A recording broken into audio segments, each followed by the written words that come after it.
નમસ્કાર મિત્રો, હું છું નરેશ માળિયા અને આપ જોઈ રહ્યા છો જીજે દેશી ન્યૂઝ। આજે આપણે વાત કરીશું ડાંગ જિલ્લાની। ડાંગ જિલ્લામાં મુખ્યત્વે રોજગાર માટે લોકો સુગર ફેક્ટરીમાં કામ ધંધાર્થે જતા હોય છે।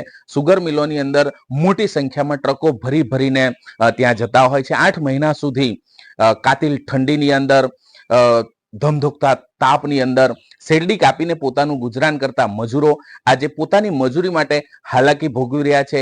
એવો બનાવ બન્યો છે વ્યારા સુગરનો। જી હા, વ્યારા સુગરના એમડી આ મજૂરોને કોઈ પણ પ્રકારનો જવાબ આપવા તૈયાર નથી। તેવા સમયમાં મોટી સંખ્યામાં વ્યારા સુગર ખાતે આજે સ્થાનિક આગેવાનોની સાથે મુકરદમ અને મજૂરો ત્યાં પહોંચ્યા છે। તારીખ 15 એપ્રિલ મોટી મોટી સુગરના પેમેન્ટ આવી ગયા છે, અમારા બાકી છે। મજૂર લોકો શું કે મુકદમ ખાઈ ગયા, અમે 1 રૂપિયા નથી ખાધેલા છે ને સુગર વાળા એમ કરતા છે સાહેબ। મજૂરોનું કહેવું છે કે છેલ્લા 15મી માર્ચથી એમને વાયદા કરવામાં આવે છે અને એમની મજૂરી જે આખા વર્ષની હોય છે એમને ચૂકવવામાં આવી નથી। એક ફિલ્મી ડાયલોગ છે કે મજદૂર કા પસીના सूखने से पहले उसकी मजदूरी मिल जानी चाहिए। પણ આજે એક મહિનાથી જે વર્ગ છે એ ત્યાં પોતાની મજૂરી માટે ધક્કા ખાઈ રહ્યું છે। આજે સ્થાનિક આગેવાનોમાં માજી ધારાસભ્ય સુનિલભાઈ ગામિતની સાથે ડાંગના માજી ધારાસભ્ય મંગળભાઈ ગાવિત પણ ત્યાં સ્થળ પર પહોંચ્યા અને એમની વ્યથા જાણવાની કોશિશ કરી। કહેવાય છે કે આખા વર્ષ દરમિયાન આ લોકો ટ્રકો ભરી ભરીને નાના નાના બાળકો સાથે એક આશાએ પહોંચતા હોય છે। એક નાનકડી કીડી પણ નાના નાના કણ ભેગા કરીને પોતાનો દર ચોમાસા માટે ભરી રાખે છે કે 4 મહિના એમને તકલીફ ન પડે। કંઈક એવી જ હાલત આ ડાંગ જિલ્લાના આદિવાસી વિસ્તારના આ લોકોની છે કે 8 મહિના સુધી મજૂરી કરતા હોય છે અને જે 4 મહિના એમની ખેતીવાડીની સાથે જે પણ કોઈ મજૂરી એમને મળતી હોય છે એના દ્વારા એમનું ગુજરાન અને એમનું ભવિષ્ય નક્કી થતું હોય છે। વર્ષો વર્ષથી સ્થાનિક ડાંગના લોકોના પ્રશ્ન રહ્યો છે ને એવામાં પણ વ્યારા સુગર ના જે લોકો છે એમના દ્વારા એમને આજે જે મજૂરી ચૂકવવામાં નથી આવી અને વારંવાર વાયદાઓ કરવામાં આવી રહ્યા છે। તેવામાં આવો સાંભળીએ શું કહે છે એ મુકરદમ, શું કહે છે એ મજૂરો અને શું કહે છે સ્થાનિક નેતાઓ। જી જી, આપનું નામ? મારું નામ કિરણભાઈ છે। મેં વ્યારા સુગરના મુકરદમ છું। મારા જેવા 50 જણો છે, અહીંયા 80 મુકરદમો છે। એ લોકો છે ને અહીંયા અમે કામ કરી ચૂકેલા છે। અમારી જે મજૂરી છે તે કંઈ મળતી નથી અમને, એટલે એના સારું અમે 3 દાડાથી અહીંયા બેઠેલા છે। તો અમને છે ને કોઈ પાણી પૂછતું નથી, કોઈ ખાવાનું પૂછતું નથી ને ગેટ બંધ કરીને એ લોકો સાહેબ લોકો બધા નાઠી પડ્યા। એટલે અહીંયા કર્મચારી લોકો આવે જ નહીં અમારા સામે। અમે હકના પૈસા માંગતા છે, કઈ આવા તેવા પૈસા નથી માંગતા, એમ આમ તેમ કરવા નથી આવ્યા, અમે લડાઈ કરવા નથી આવ્યા, હકના પૈસા માંગવા આવેલા છે અમે લોકો, બીજું કઈ માંગવા નથી આવ્યા અમે। કેટલા મહિનાના કેટલા હવે 2 મહિના અમે અહીંયા કામ કર્યા, તેની કઈ 1 રૂપિયા મજૂરી મળી નથી અમને। કેટલી મજૂરી નીકળે છે? મજૂરી હવે 5 લાખ, કોઈની 6 લાખ, કોઈની 7 લાખ એવી નીકળતી છે અમારી મજૂરી। શું કહેવામાં આવી રહ્યું છે? એટલે આ મજૂરી છે ને અમે કરેલું છે, પણ એ લોકો કઈ કહેતો જ નથી, અમને છાતા જવાબ નથી આવતા। તારીખ આપતા છે આજે 15 થી, અમે માર્ચની 15 તારીખથી રખડતા છે, તો આજે એપ્રિલની 17 તારીખ આવી ગઈ। તારીખ આપીને એ લોકો બોલાવતા છે, કોઈ અમને પૂછતું નથી, કોઈ નથી। પછી પેલો સાહેબ આવેલો એમડી, એ લોકોએ કીધું કે તમને એમ કે કોને બોલાવેલું છે 15 તારીખે? તો 15 તારીખે તમે આપી એટલે અમે આવ્યા કે નહીં? એના માટે અમારા હક માંગવા આવ્યા, અમે કઈ ચોરી કરવા નથી આવ્યા અહીંયા। શું કરવા માંગો છો? હવે અમને પૈસા મળે તો અમે અહીંથી ઉઠવાના, નહીં તો પછી આંદોલન કરવાના છે અમે અહીંયા।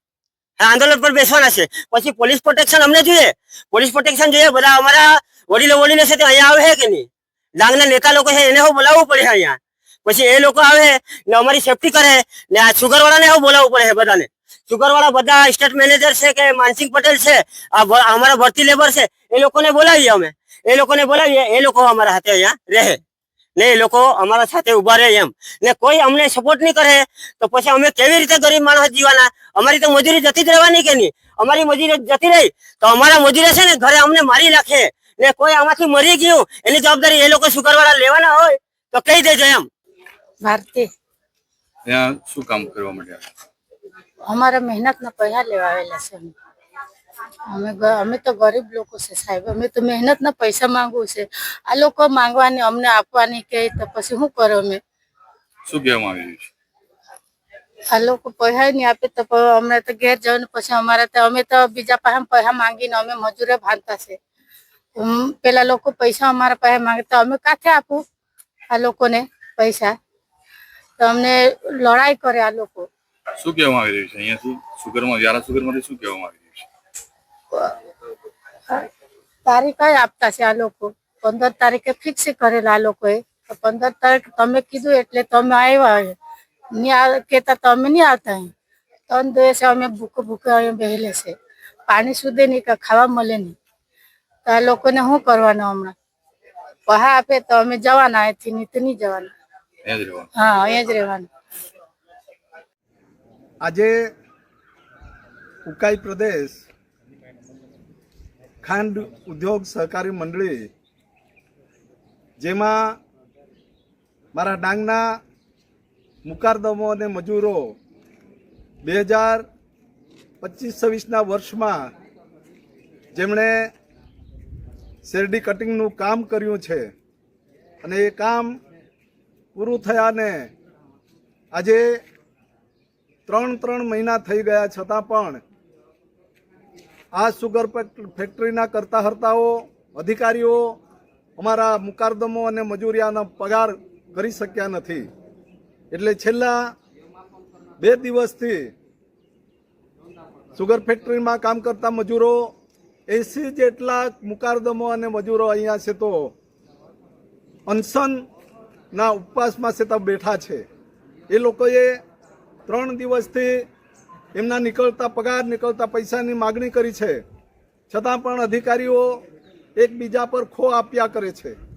અને જ્યારે મને છે તો આ મુકારદમોએ જાણ કરી કે સાહેબ અમારો પગાર આપતા નથી, એટલે હું એમની મુલાકાતે આવ્યો છું, એમને હૈયા દરપત આપવા માટે આવ્યો છું. અને અહીંથી એમડીને ટેલિફોનિક વાત કરી તો એમડી કહે કે તમારો મજૂર અધિકારી ભરતભાઈ એમને હિસાબ આપ્યો નથી.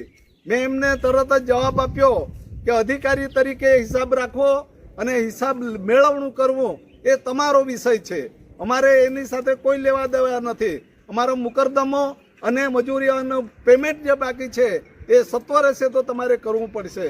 અને જો આ પેમેન્ટ તાત્કાલિક ધોરણે ન કરવામાં આવે તો અમારા મજૂરિયાઓ જે મજૂર અધિકારી છે એમના ઘરે જવાની તૈયારી બતાવી છે.